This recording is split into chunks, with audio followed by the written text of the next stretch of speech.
Bismillahirrahmanirrahim. Assalamualaikum warahmatullahi wabarakatuh.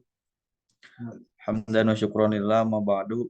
Pertama-tama marilah kita panjatkan puji dan syukur kehadirat Allah Subhanahu wa taala yang mana telah memberikan kesehatan kepada kita.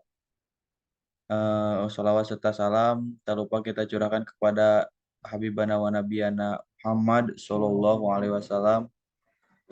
Perkenalkan, saya Rifki Permana Agung. Saya di sini sebagai moderator dari kelompok 2 yang beranggotakan Rifah Nur Azizah dengan NIM 3112101. Kemudian ada Septianis Nurjana dengan NIM 311210006. Kemudian ada Ratu Aulia dengan NIM 311210007. Kemudian saya sendiri dan ada Rudi Guspiana dengan NIM 311210025. Untuk mempersingkat waktu, kita langsung ke pemateri pertama. Kepada pemateri pertama, waktu dan tempat dipersilakan. Baik, saya Ratu Aulia dengan NIM 311210007 akan mempresentasikan pendahuluan. Desinfektan adalah senyawa yang dapat mencegah infeksi dengan jalan penghancuran atau pelarutan zat renik yang patogen. Desinfektan digunakan untuk barang-barang tak hidup. Kemudian ada antiseptik. Antiseptik merupakan suatu bahan yang menghambat atau membunuh mikroorganisme dengan mencegah pertumbuhan atau penghambatan aktivitas metabolismenya. Next. Selanjutnya ada penol dengan rumus kimia C6H5OH merupakan zat pembaku daya antiseptik dinyatakan dengan koefisien penol. Untuk struktur penol bisa dilihat di PPT. Next. Selanjutnya ada koefisien penol. Koefisien penol merupakan perbandingan ukuran keampuhan suatu bahan antimikrobial dibandingkan dengan penol. Penol dijadikan pembanding karena penol sering digunakan untuk mematikan mikroorganisme. Tujuan dilakukannya pengujian koefisien penol yaitu untuk mengetahui daya bunuh suatu desinfektan atau antiseptik dibandingkan kekuatan daya bunuh penol. Untuk materi selanjutnya akan dijelaskan oleh rekan saya.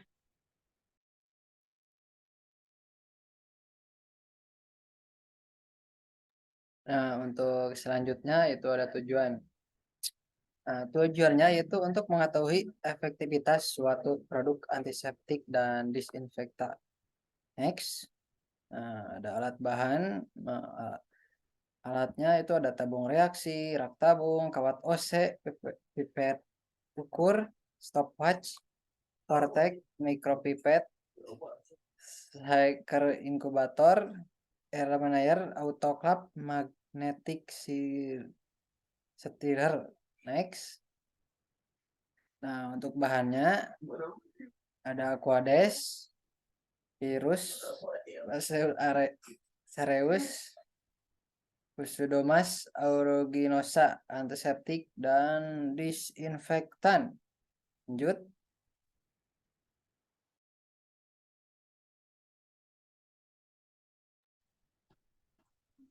Baik, yang selanjutnya yaitu perhitungan pengenceran, di mana di slide itu sudah tertera contoh soalnya. Pada tabel sudah tertera contohnya, yaitu ada kelarutan fenol per desinfektan uji.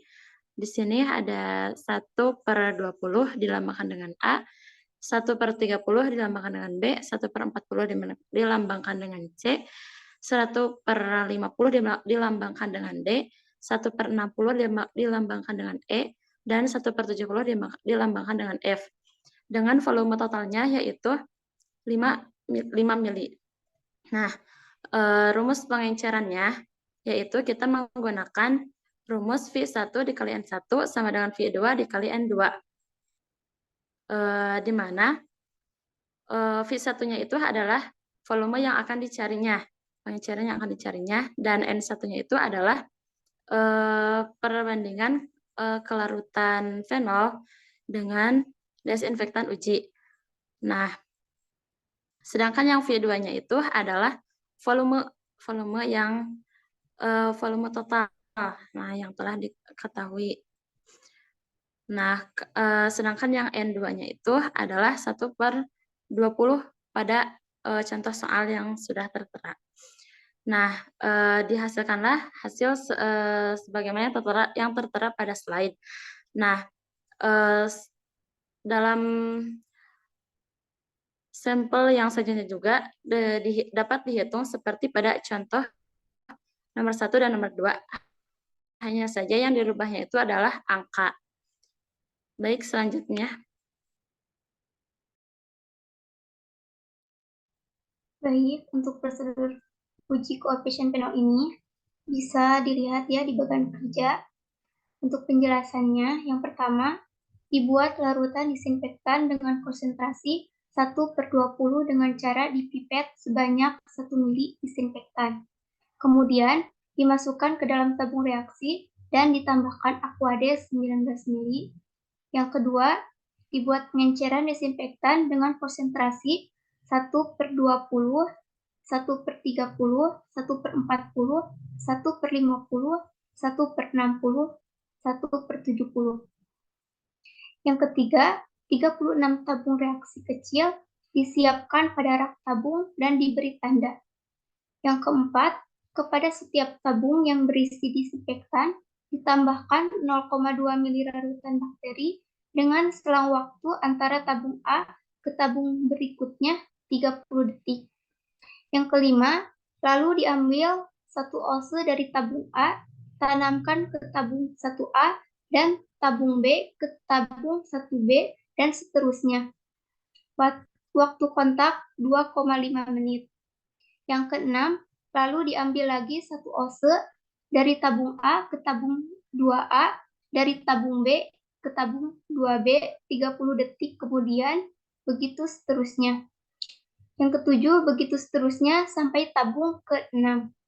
Yang kedelapan, langkah yang sama dilakukan terhadap disinfektan dengan konsentrasi 1/20, 1/30, 1/40, 1/50, 1/60, 1/70. Yang kesembilan, buat belangko yang berisi larutan kuman dan berisi larutan kuman tanpa disinfektan. Yang ke-10, simpan dalam inkubator selama 24 jam dan diamati hasilnya. Next.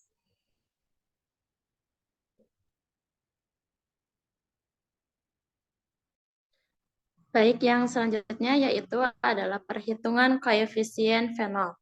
Nah, untuk menghitung koefisien fenol dapat digunakan rumus sebagai berikut, yaitu A banding B ditambah C banding D per 2, di mana A ini adalah konsentrasi fenol tercepat membunuh, dan B-nya itu adalah konsentrasi desinfektan tercepat yang membunuh. Nah, yang C-nya itu adalah konsentrasi fenol terlama membunuh, dan yang D-nya itu adalah konsentrasi desinfektan terlama membunuh. Nah, diketahui dari contoh soal yang tadi bahwa fenol yang cepat membunuh yaitu pada konsentrasinya itu 1/20. Nah, dan desinfektannya juga 1/20. Sedangkan konsentrasi yang terlama membunuh yaitu adalah pada fenol 1/60 dan desinfektan 1/70. Maka dapat dihitung yaitu 1/20 dibagi 1/20 ditambah 1/60 dibagi 1/70 per 2, dan hasilnya itu adalah 1,07. Maka kekuatan desinfektannya itu adalah 1,07 kali fenol. Nah, untuk mencantumkan keterangan untuk kesimpulannya, yaitu bila hasilnya itu kurang dari 1, maka hasilnya kurang efektif. Sedangkan hasilnya 1, maka hasilnya itu seimbang. Dan jika lebih dari 1, maka hasilnya itu efektif. Maka dapat disimpulkan dalam contoh soal yang tadi, yaitu kekuatan sampel desinfektan uji lebih efektif dibandingkan dengan fenol karena hasil dari perhitungan koefisien fenolnya itu lebih dari 1.